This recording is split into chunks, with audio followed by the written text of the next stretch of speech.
Hello and welcome again to the Writer Review. This is Eric Carrot Writer, and I hope you're all having a happy new year, and I hope you all had a great holiday season. I can't say the same for myself because a lot of tragedy has happened this year, but I do hope that the people who are watching this YouTube video, that is the very few who have, I hope your holidays were memorable. Hopefully, maybe things might pick up as the year progresses, but I guess we'll just wait and see what happens. Anyway, this week's movie review we'll be reviewing is the 2012 fantasy adventure movie titled The Hobbit: An Unexpected Journey. Now, the runtime for this movie is 2 hours and 49 minutes long. It is directed by Peter Jackson. The script was done by Peter Jackson, Fran Walsh, Philippa Boyens, and Guillermo del Toro. It is based off of the classic uh, novel The Hobbit by J.R.R. Tolkien. It is produced by Peter Jackson, Fran Walsh, Caroline Cunningham, and Zane Weiner. The music was composed by Howard Shore, the cinematography by Andrew Lesnie, and it was edited by Jabez Olson. And the stars of the movie are Martin Freeman, Ian Holm, Richard Armitage, Ian McKellen, Ken Stott, Graham McTavish, Aidan Turner, Dino Gorman, Mark Hadlow, Jed Brophy, Adam Brown, John Callan, Peter Hambleton, William Kircher, James Nesbitt, Stephen Hunter, Cate Blanchett, Lord Selborne, Hugo Weaving, Christopher Lee, Elijah Wood, Sylvester McCoy, Andy Serkis, Manu Bennett, Barry Humphries, Conan Stevens, John Rawls, Brett McKenzie, Kiran Shah, Jeffrey Thomas, Stephen Ure, Michael Mizrahi, and Benedict Cumberbatch.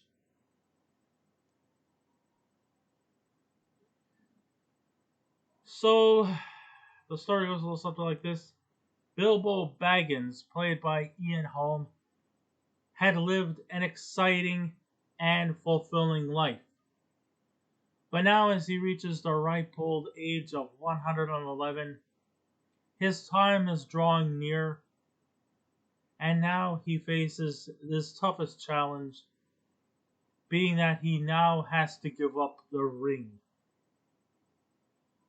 So, in the opening scenes in his memoirs, Bilbo reflects back to when Gandalf the Grey, played by Ian McKellen, sent him on an assignment to rescue the Dwarf Kingdom and free them from the clutches of a horrifying dragon named Smaug, who has taken residence in the castle and is resting in a vault that's filled with a lot of gold coins. But obviously, they can't do this mission alone, this adventure alone, unless Bilbo actually agrees. At first, he doesn't want to. He's like, sorry, Gandalf, but no thank you. But what changes his mind eventually was when the dwarfs actually enter his premise, hoard his pantry, and start stealing all his food. But then he had a sudden change of mind as he decided that he was going to go for this adventure.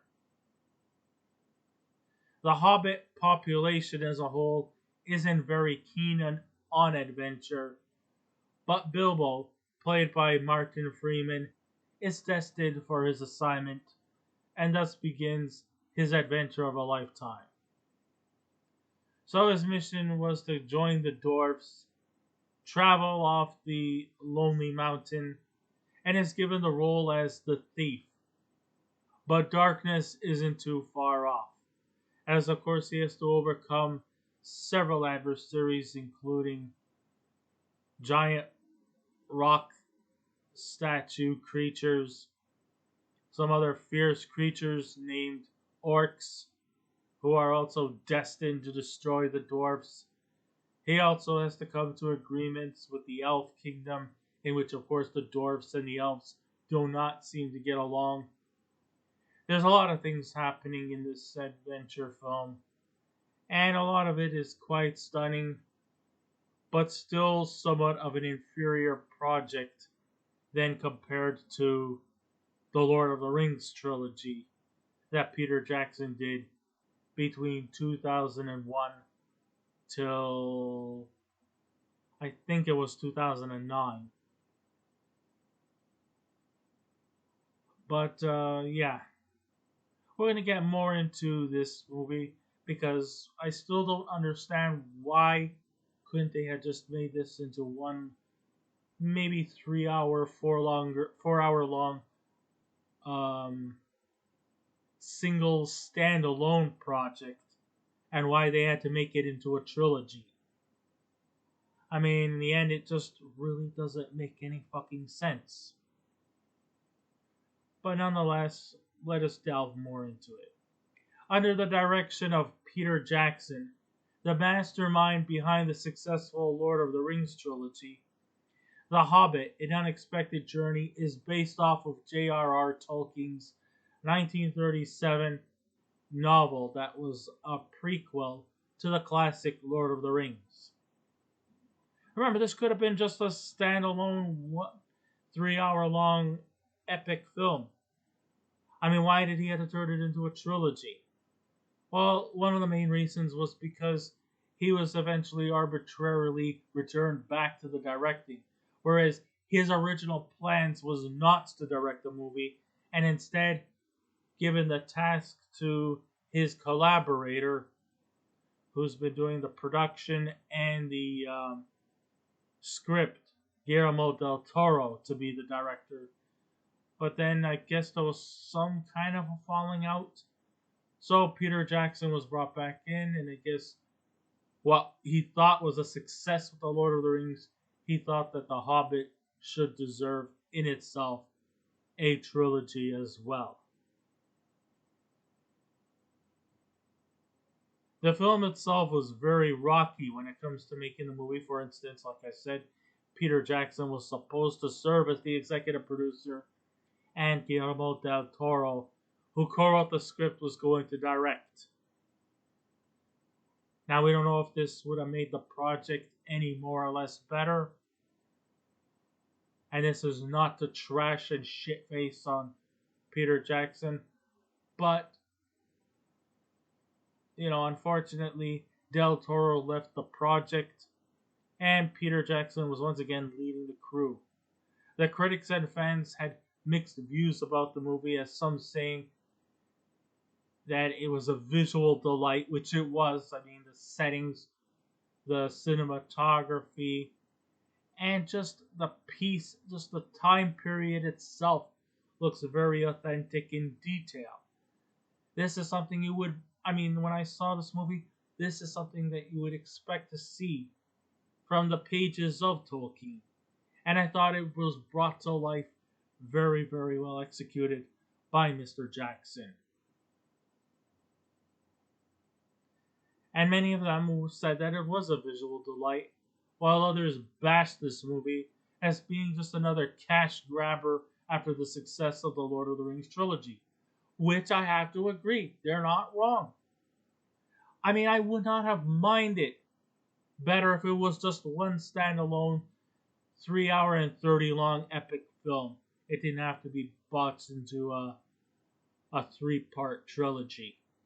Not every good movie. It makes sense the Lord of the Rings should be made into a trilogy. I just think The Hobbit has always been somewhat much more inferior to The Lord of the Rings. And therefore, if it would have been just a standalone, I would have probably would have given this movie a much more higher ranking.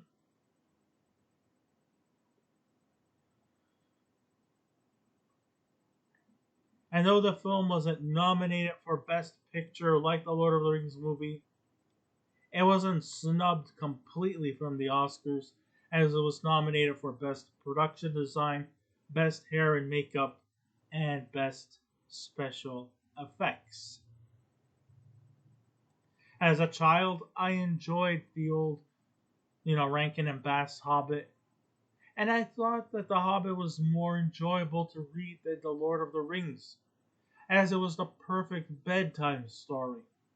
Though I felt at times a bit unsettled when a character dies. I remember watching the old animated version of The Hobbit from 1977 by the production team of Rankin and Bass, and I thought it was great for the younger audience to enjoy. This movie obviously runs near the 3 hour mark, and kids will not sit still for 3 hours. Not to debunk or to say anything bad against kids, but even as a kid myself, I probably would not have wanted to sit for 3 long fucking hours watching a movie, wondering when this movie will end.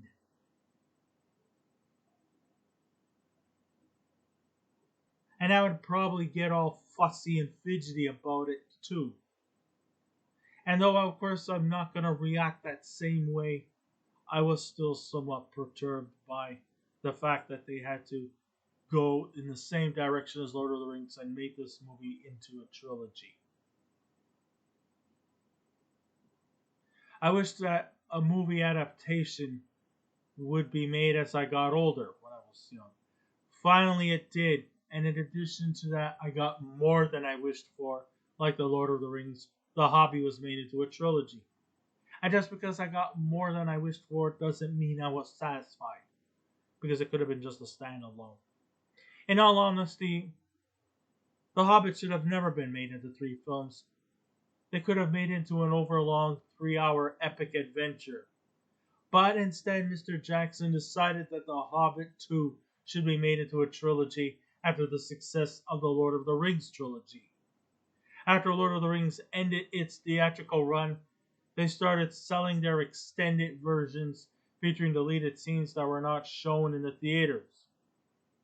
Another thing why this movie franchise did not work as well was because The Hobbit also followed the same trajectory by releasing their extended editions. And while the scenes were left out from Lord of the Rings, made the scenes somehow connect more. The Hobbit and Unexpected Journey had deleted scenes that were truly meant to be cut. Such an example that was legitimate in its deletion was when Radagast the Brown, played by Sylvester McCoy, was rescuing a hedgehog, and the whole rabbit slide was peculiar actually. In addition to that, there are scenes in the film that are completely out of context. Like, was it really necessary to have a necromancer in this movie? I mean, it's not like it'll hurt the franchise, but it just didn't need to be implemented in this movie. Why, just to keep us interested? I mean, it was 3 fucking hours long almost. And if like I said before, this movie could have just been a standalone 3 hour movie. But there was no fucking reason why the necromancer was really ever needed in this movie. It's just bullshit, man. I felt that The Hobbit and Unexpected Journey was also way much lighter in storytelling than The Lord of the Rings. Like I said, it felt like a children's book, rather than a much more deep-rooted fantasy thriller movie like Lord of the Rings. It truly felt closer to a storybook come to life for children of all ages who can sit long enough to enjoy, albeit this movie's almost 3 hours long. The movie, it seems to come across as more cheery and spontaneous in quality. It can almost feel like a musical. And there are some uplifting songs in the movie that the dwarfs sing, especially one about where where Bilbo doesn't like washing dishes, and they sing some other almost like what may appear to sound like old Irish themed, Celtic themed hymns. And I thought that was pretty cool. I'm not sure whether they are actually authentic original songs or was just made up just to make it sound more compelling. Personally, maybe one or two merry songs might be sufficient. Otherwise, you may as well just have turned this into some kind of convoluted musical. But they needed to put the brakes on once they start singing an awkward dishwashing song, which was stupid. I got nothing personal too much against the performances because performance wise, the cast was pretty solid. Martin Freeman was excellent as Bilbo Baggins in his younger days, as he looked convincing and shows he is leading man material. It's great to see Ian McKellen return as Gandalf the Grey, but his character is more for the Lord of the Rings than it is for the Hobbit. In fact, a lot of the problems and the conflicts that came within the dwarfs, Gandalf was always there to lend a hand, and he always seems to come up on top. Sure, for the nostalgia purposes, which is probably one of the reasons why you see Cate Blanchett, Hugo Weaving, and Christopher Lee return for the respective roles as Galadriel, Lord Elrond, and Saruman the White.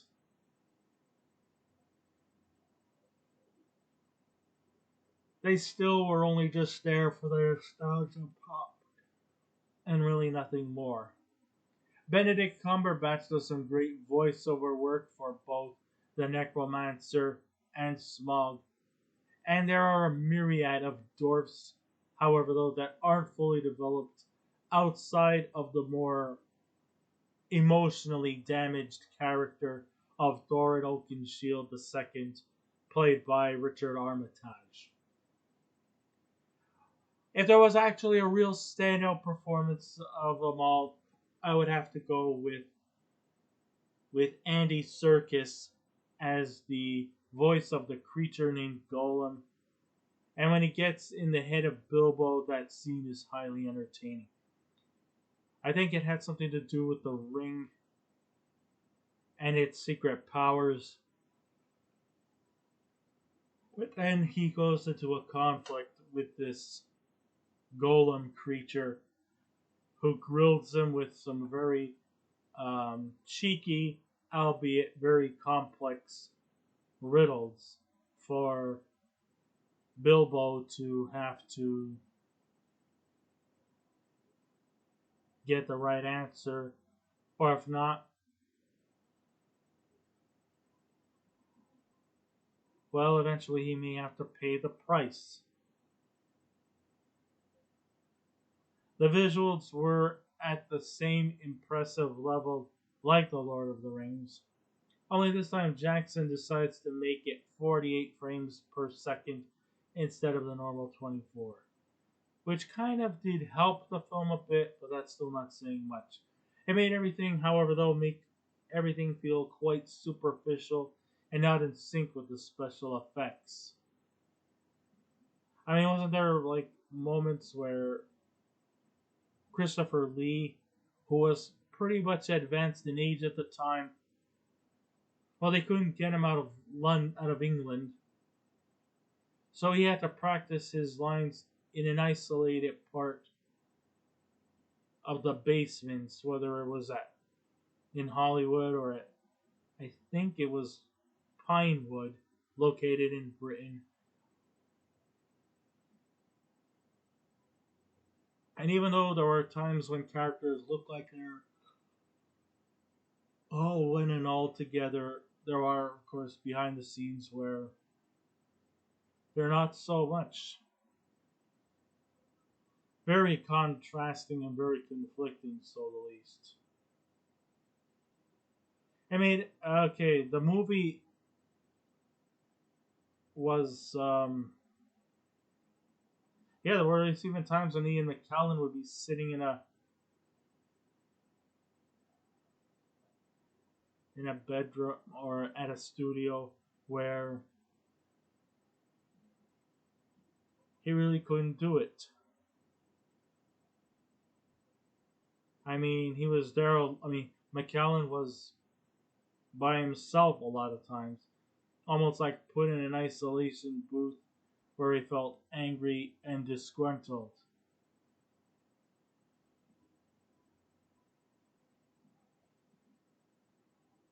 So, when all is said and done, I have a lot more to say, but I don't think I want to say too much more because I'm starting to get tired. The movie overall, let's just say, is a complex film to rate.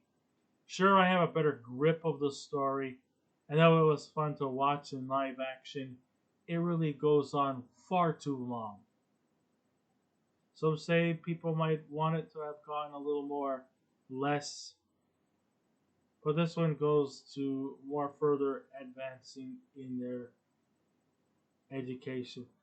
But it was so very slow at times and over the top. It seemed that it's going all the distance just to make two more films to give equal attention that The Lord of the Rings did. Sure, it was an enjoyable movie to watch. It wasn't The Hobbit I grew up with. I grew up more on the Rankin and Bass 1977 one, where a kid would,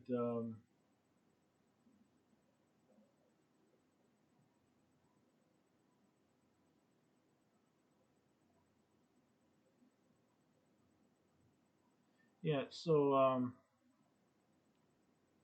when all is said and done, if I was to give this movie a scale out of 10, I would give The Hobbit: An Unexpected Journey a 7 out of 10. So although I would highly recommend you people to see this movie, don't get too much any expectations as to believing that this movie is going to be a great follow up to the Lord of the Rings trilogy, when really I found the movie to be quite inferior. I thought that there was not as much conflicts going on within the realms of this movie and the other two that followed, because everything just seems to just wrap around in a nice little tight bow, making everything seem all that predictable. Like I said, the best exciting scenes was the conflict between Bilbo and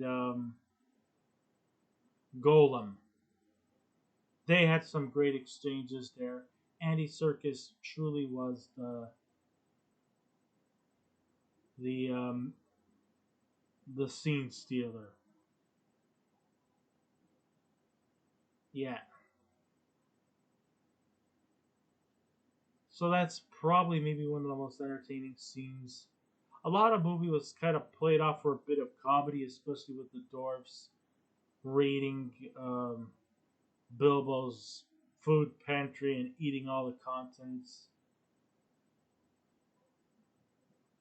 So, that's kind of like where it lacks. There's really not much conflict. There's not really much dark situations. And if it was a little more epical instead of just, feeling like a prequel that does not have the same expectations as the following films that succeeded: The Lord of the Rings, The Fellowship of the Rings, The Two Towers. Those were just pure fancy gold. The Hobbit: An Unexpected Journey is probably just a recently polished bronze, and that's about as far as I can go with that. So, like I said before, if I was to give this movie a scale out of 10, I would give it a 7 out of 10. Recommend it, but not highly recommend it. So, I guess this ends my review. Thank you all for listening in. If you wish to subscribe to my YouTube channel, please feel free to do so. If you wish to leave a comment, go right ahead. But just remember the three simple rules: be kind, be courteous, and please refrain from any rude comments. And I will be back again with another movie review. So, until next time, this is Eric Karat Rider saying, keep watching those movies, and I'll see you around. Goodbye.